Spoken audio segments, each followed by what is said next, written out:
Halo.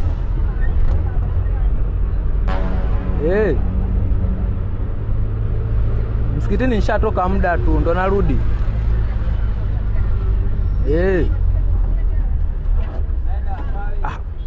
Huyu mlinzi niliondoka naye, alitaka tuondoke wote.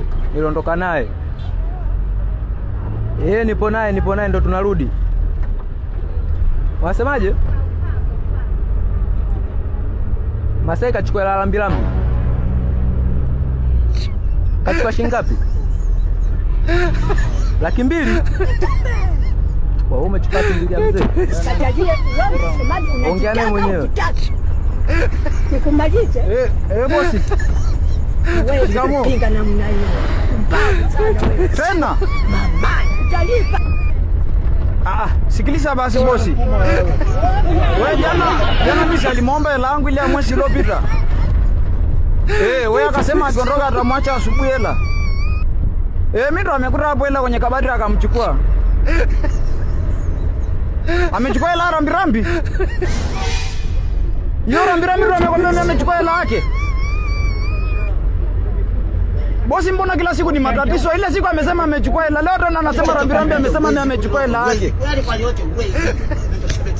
Sasa mimi elewe kitu gani, amechukua hela yako au amechukua hela ya huyo rambirambi?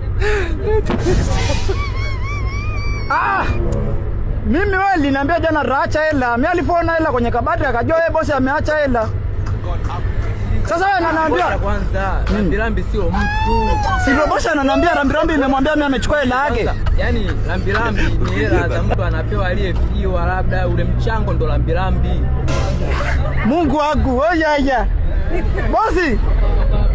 Kumbe rambirambi ni hela mtu alokufa. Najua.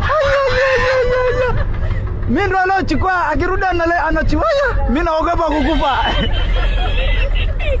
Mimi alijua rambirambi ni mtu. Huyu Shetani. Kwenda Shetani.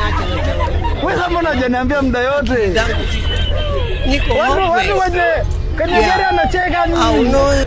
Amonekana msamba. Basi mimi anayo ameweka hapo kwenye chumba yangu akikuja anakufa. Mimi naogopa Mungu, asante. Kwa hiyo angekula ingekufa na mimi. Haya, asante boss. Shetani atamachukua. Mimi hajui kitu alijua.